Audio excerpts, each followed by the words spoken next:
बांट दिया, बोला शैलो इकोलॉजी और डीप इकोलॉजी। डीप इकोलॉजी जो कुछ भी बात आज विज्ञान में आई है, बाद में अभी जेम्स लवलॉक नासा के साइंटिस्ट उसको बहुत आगे बढ़ाए हैं, और उसमें उनका जो स्टेटमेंट है आप जब देखेंगे तो आचार्य शंकर की फिलॉसफी जो नर्मदाष्टक है, यमुनाष्टक है, गंगाष्टक है, या प्रकृति के बारे में जो उनके स्तोत्र हैं, आपको लगेगा कि आर्ने नेस ने कैसे कहां से बात उठाई है और कहां वेस्ट के थ्रू लाके और फिर डीप इकोलॉजिकल मूवमेंट खड़ा किया है।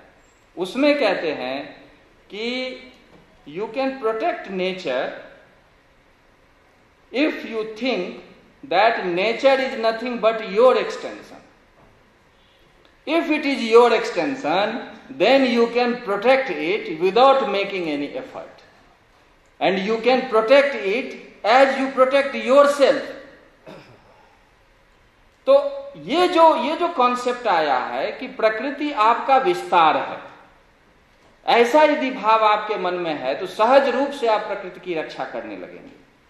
आप देखें कि ये भारत, और उन्होंने गीता उपनिषद को कोट किया है आर्ने नेस ने, तो इसमें कि अपना तैत्तरीय उपनिषद आप देखें कि तस्मात् आत्मना आकाश संभूता, आकाशाद वायु, वायुरग्नि, रग्निराप अद्वय पृथ्वी इत्यादि करते हुए कि आत्म तत्व जो है, मूल तत्व जो चेतना है, उसी का सारा विस्तार है। इसीलिए हमारे ऋषियों ने और आदि शंकराचार्य जैसे लोगों ने ये शुरू से ये अपने दर्शन में और पूरी परंपरा में इसको डाला कि जो भी प्राकृतिक तत्व है उसमें वो हमसे अलग नहीं है।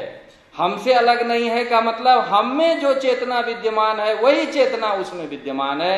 इसीलिए हमारे लिए सारे वंदनीय हैं, हमारे लिए सारे पूजनीय हैं।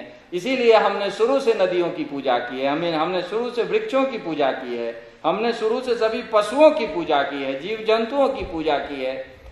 ये इसका जो सूत्र है वो वही है जो अयम आत्मा ब्रह्म, जैसे अभी पहले कहा गया है कि जो 4 महावाक्य है इसको हमें जरूर ध्यान रखना चाहिए कि ये इज इक्वल टू mc² जैसा उससे 5000 वर्ष पहले ये 5 सूत्र वाक्य लिख दिए गए थे। और आप देखेंगे कि हमारे जो 4 वेद हैं, चारों वेद के एक एक महावाक्य हैं। जैसे कि ऋग्वेद है तो ऋग्वेद का महावाक्य है प्रज्ञानम ब्रह्म, प्रज्ञानम ब्रह्म ऐतरेय उपनिषद का है। जो यजुर्वेद है, यजुर्वेद का महावाक्य है अहम ब्रह्मास्मि, जो बृहदारण्यक उपनिषद का है। जो सामवेद है, सामवेद का वाक्य है तत्त्वमसि, जो छांदोग्य उपनिषद का है। और जो अथर्ववेद है उसका वाक्य है अयम आत्मा ब्रह्म, जो मांडुक्योपनिषद का है। तो ये 4 वेद का जो कंक्लूजन है, निष्कर्ष है, वह निष्कर्ष क्या है कि अहम ब्रह्म। अहम ब्रह्म का मतलब कि मैं केवल ये शरीर नहीं हूं, मैं केवल ये इंद्रिय नहीं हूं, मैं केवल ये मन बुद्धि नहीं हूं, मैं सब हूं, मैं सब हूं, मैं समस्त संसार में हूं। ये मेरा व्यक्तित्व है। इसीलिए यो माम पश्यति सर्वत्र सर्वं च मयि पश्यति, जो अपने में सबको देखता है और सबको अपने में देखता है, ये अहम ब्रह्मास्मि का अर्थ है। यही तत्त्वमसि का अर्थ है कि तुम वह हो जो तुम अभी सोच रहे हो कि मैं एक सामान्य आदमी हूं जो इस घर में जन्म लिया, इस समाज में आया, इस जाति का हूं। ये नहीं हो तुम वह हो जिसमें सब कुछ है। उसके बाद प्रज्ञानम ब्रह्म, प्रज्ञानम, ये जो तुम्हारा ज्ञान है वो ज्ञान सीमित ज्ञान नहीं है, वो विस्तृत ज्ञान है। और उसके बाद तत्त्वमसि, और उसके बाद अयम आत्मा ब्रह्म, यह आत्मा वह विस्तृत चेतना है।